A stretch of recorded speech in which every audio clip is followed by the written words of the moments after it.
Hello friends, नमस्कार। आज हम लोग देखेंगे कि डब्ल्यू में रेसलिंग करते हुए मैच में कितने लोग इंजर्ड हुए। आज हम उनमें से 10 लोगों के बारे में बात करेंगे जो सबसे ज़्यादा इंजर्ड हुए और उन्हें इस इंजरी के कारण से हॉस्पिटल में भर्ती करना पड़ा। उनमें कई बड़े बड़े सुपरस्टार हैं। तो चलिए आज हम देखेंगे कि वे लोग कैसे करके इंजर्ड हुए। आज देखेंगे वे 10 सुपरस्टार जो कि डब्ल्यू रिंग में इंजर्ड हुए, पर उन्होंने अपना मैच पूरा फिर भी किया। तो चलिए देखते हैं उनके नाम। पहला है जेम्स, मिकी जेम्स। जैसे कि हम जानते हैं कि डब्ल्यू में रॉ और स्मैकडाउन का शो प्रत्येक हफ्ता होता है और साथ ही लाइव इवेंट्स भी होते हैं। तो इसके साथ ही डब्ल्यू सुपरस्टार्स को आराम करने का उतना समय नहीं मिल पाता है। इसी कारण से इंजरी भी बहुत होने की संभावनाएं बढ़ जाती है। वैसी प्रकार मिकी जेम्स और कार्मेला का जब लाइव इवेंट में मैच हो रहा था, तब जब कार्मेला ने मिकी जेम्स को उठा के घुमा के पटका, तब इसी दौरान उनके पीठ में उनके हड्डियां कचक गई और पीठ की हड्डी टूट गई। ये बहुत ही सीरियस इंजरी था। इस कारण से उन्हें 12 महीनों तक रिंग से बाहर रहना पड़ा। तो ये बहुत ही खतरनाक डब्ल्यू में इंजरी होती है। एज, दूसरे नाम एज है। जैसे कि हम जानते हैं कि एज 8 सालों के बाद डब्ल्यू रिंग में रिटर्न किए थे। वो भी एक इंजरी के कारण से 8 साल बाद डब्ल्यू में रिटर्न किए। इसके कारण उन्हें 8 साल तक रिंग के बाहर रहना पड़ा। पर जब वो रिंग में रिटर्न किए तो उन्होंने बहुत ही अच्छे मैच दिए। उनमें उनके द्वारा रेंडी ऑर्टन के संग दिए मैच बहुत ही बेहतरीन थे। पर जब तीसरा रेंडी ऑर्टन के संग उनका तीसरा मैच बैकलैश में हुआ, तब रेंडी ऑर्टन जब उनको RKO मारते हैं तो उनके ट्राइसेप में इंजरी हो जाती है। इसके कारण उनका हाथ नहीं उठता है, हाथ काम करना बंद कर देता है। इस कारण से उन्हें 7 महीनों तक डब्ल्यू रिंग से बाहर रहना पड़ता है। पर इस चोट के बाद भी उन्होंने 45 मिनट तक लंबा मैच दिया।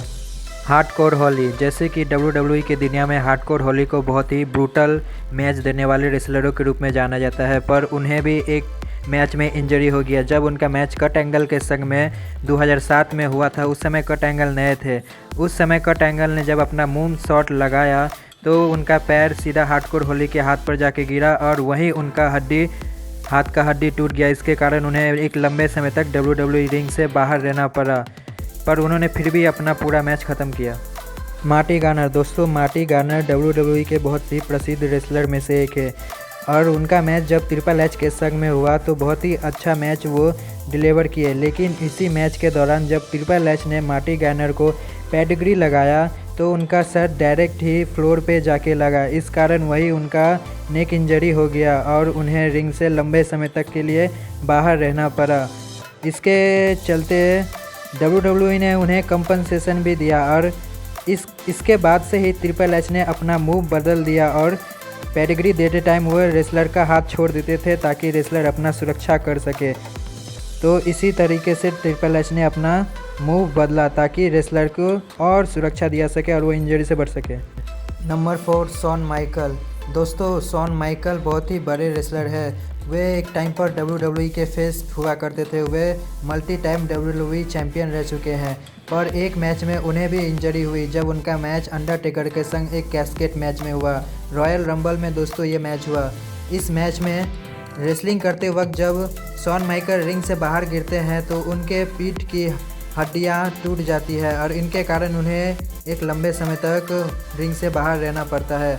और यही कारण है दोस्तों जिसके कारण उन्हें शॉन माइकल को डब्ल्यू रिंग से रिटायर भी लेना पड़ा। इसके बाद उन्होंने ज़्यादा लंबे समय तक रेसलिंग नहीं किया। उन्होंने रिटर्न तो किया लेकिन वे लंबे समय तक रेसल कर नहीं पाए क्योंकि उनका सबसे बड़ा कारण ये इंजरी ही था। इस कारण ही उन्हें रिटायर भी होना पड़ा। तो चलिए आगे देखते हैं। अंडरटेकर, जी हाँ दोस्तों, अंडरटेकर जैसे कि आप जानते हैं कि डब्ल्यू के सबसे महान प्लेयर्स में से एक थे। उन्हें भी 2 बार नाक की हड्डियाँ टूट चुकी है। एक बार उन्हें शुरू में हड्डियाँ टूटी थी और दूसरा बार जब उनका मैच रेमिस्टेरियो के संग स्मैकडाउन में हुआ।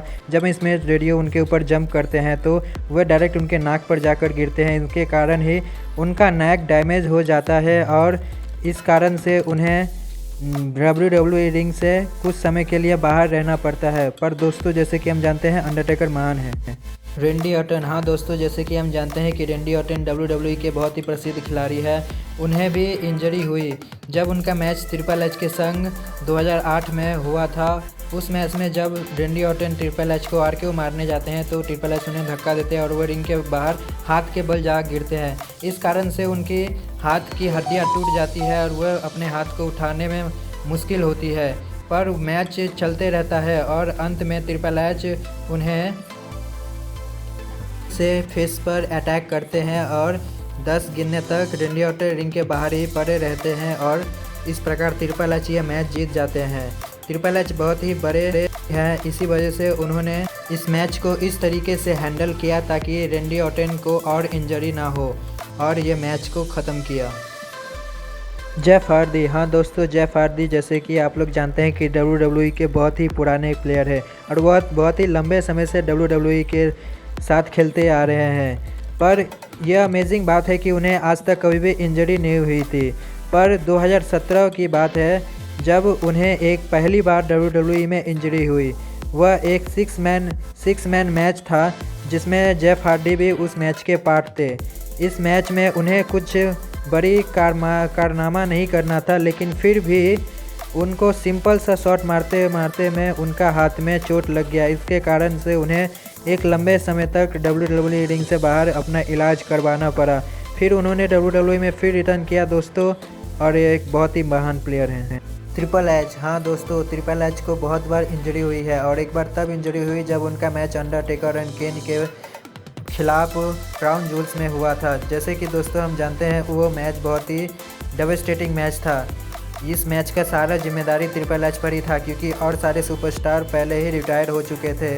इस मैच में ट्रिपल एच ने अब अच्छा परफॉर्मेंस दिया और इस मैच के बीच में ही ट्रिपल एच को हैंड इंजरी हो गया।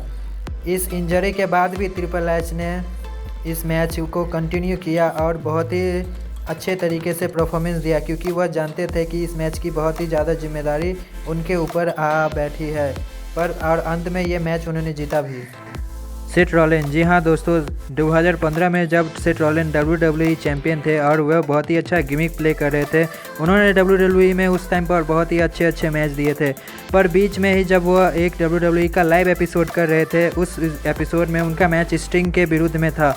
इस मैच में जब वह स्टिंग को सनसेट फ्लिप बम देने जाते हैं तो वह अपने पैरों के बल गलत तरीके से जा गिरते हैं। इस कारण से उनके पैरों की हड्डियों में कचक आती है और उनकी पैरों की हड्डियाँ उसी वक्त टूट जाती है।